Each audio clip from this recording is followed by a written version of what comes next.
Tavs Auto TV atbalsta elektroauto uzlādes tīkls Eleport un Goodyear.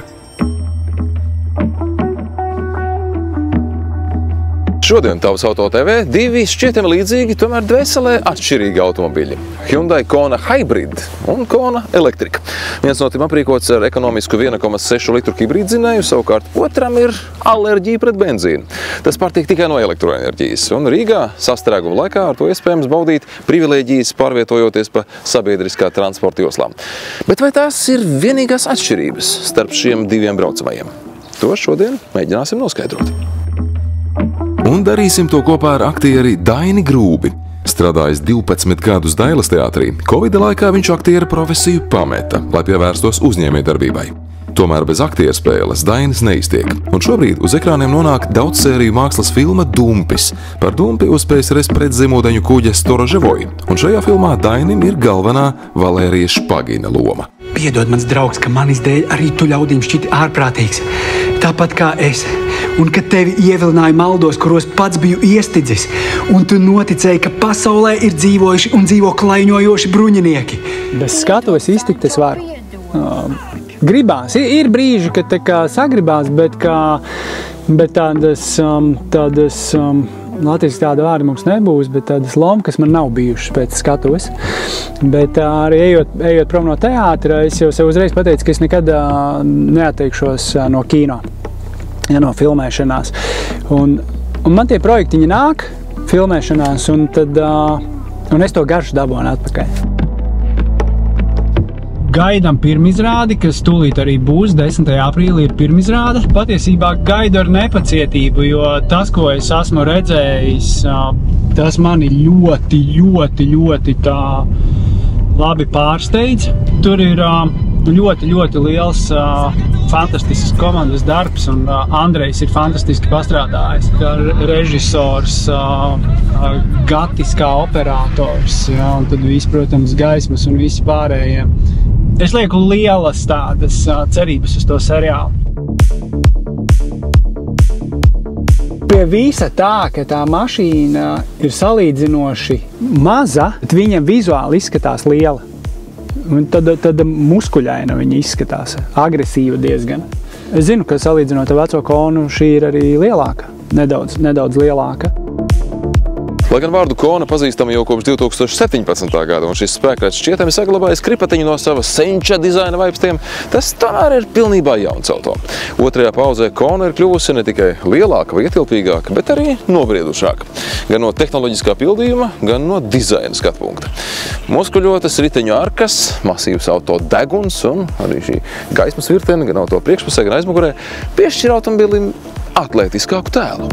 Ir tas seriāls, kā viņš saucās, Mandalorian, un man tā priekš atgādina tā čaļa ķiveri. Viņam arī tāda strīpiņa, jo tā priekšējā lampa tieši tāda pati tā strīpiņa, un tā lampa ir mega krūtā.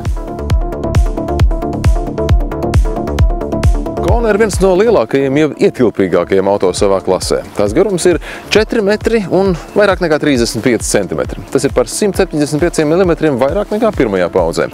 Bagāžas ietilpība abiem auto ir identiska, 466 litri, bet elektroversija ir arī ar nelielu bagāžas nodalījumu priekšā. Tā tilpums ir 27 litri. Vadīšana ir diezgan vienāda, bet vienīgi tas, ka elektriskā Kona ir vairāk pie zemes. Tādā stabilāka drusciņa.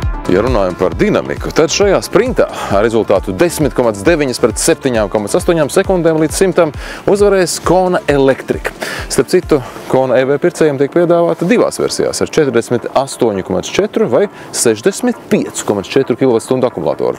Iepriekš tās bija 39 un 64 kWh. Maksimālais nobraukums ar vienu uzlādi pēc VLTP testiem attiecīgi 377 vai 514 km. Savukārt Kona Hybrid apetīti pēc rūpnīcas datiem ir vien 4,5 litri benzīnu uz 100 km. Reālajā dzīvē, sevišķi nedomājot par taupību, mums izdevās tikt pie 6,5 litriem.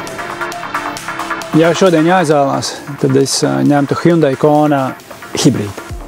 Man patīk, ka mašīna rūc, tomēr arī Man nav nepieciešamības absolūti pēc elektroautomašīnas. Varbūt tās arī es tam esmu par slinku, ka man tomēr patīk piebrauci, pistole iekšā, tur patās arī, ja nu kas var samaksāt, jā, un vienkārši sēdies un brauc tālāk. Cenas ziņā Hyundai Kona Hybrid un Kona Electric šķir 9000 eiro. Kona Electric bāzes cena Skandia Motors ir sākot no 39 990 eiro, ar valsts atbalstu privātpersonām iznāk 35 500 eiro. Savukārt Kona HEV, jeb hibrīda versijas automobiļa maksā no 30 990 eiro. Abiem auto ir 5 gadu garantija, bez nobraukuma ierobežojuma, savukārt augstsprieguma akumulatoriem ir 8 gadu vai 160 000 kilometru nobraukuma garantija. Burvīgās pogas, te vienkārši maleči. Manuprāt, ka tas ir arī priekš mums, priekš Eiropas cilvēkiem, tas ir daudz saprotamāk. Salonā abi brālīši ir tevo identiski. Abās versijās ātrumkloķis ir pārceļojis no vidas konsoles šeit, pie stūres, tādējādi atstājot vairāk brīvas vietas telefona lādētājiem, glāžu turētājiem vai kam citam, kam jāatrodas šeit, par rokai. Abi aprīkoti ar 12,3 solas lielu izliektu skārienjutīgu displeju, un kas patiešām ir feini. Hyundai dizaineri nav iznīcinājuši pilnībā visus fiziskos slēdžus un pogas šī auto salonā. Tādu te ir gana daudz, un jums nebūs jālauz galva, kā piemēram ieslēgt kondicionieri. Mūsdienu auto vairs nav iedomājami bez dažādiem vadītāju palīgiem un asistentiem, un Kona nav izņēmums. Tā ir gluži vai piebāzta ar modernām tehnoloģijām. Ja zaudēsit modrību, auto pats noturēs sevi savā braukšanas joslā un citādi pasargās no nepatīkamiem mirkļiem. Izmantojot aizdedzes atslēgu kā distances vadības pulti, varēsiet Konu novietot šauros stāvlaukumos, bet auto iedarbināšanai atslēgas vietā varēsiet izmantot arī tālruni, kā digitālo atslēgu.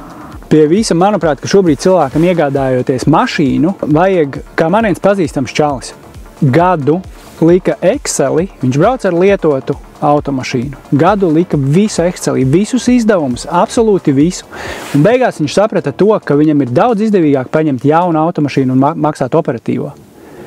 Un tā, man tā liekas, ir tā lieta, ka šobrīd vispār cilvēkiem ir jāsaprot, ka iespējams, ka paņemt mazāku, lētāku automašīnu operatīvajā ar rūpnīcas garantiju ir daudz pareizāk nekā braukt uz rumbulu un skatīties kaut ko par tādu cenu, bet lielu.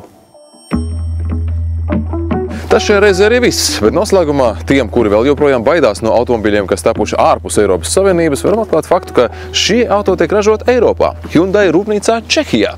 Lai nodrošinātu pilnvērtīgu otrās paudzes Kona ražošanu, Korejas autoražotājs šajā ražotnē ir ieguldījis vairāk nekā 100 miljonus eiro. Un līdz ar to mēs varam arī rēķināties ar īsāku auto piegādes laiku. Bet mēs tiekamies jau drīz Tavs Auto TV.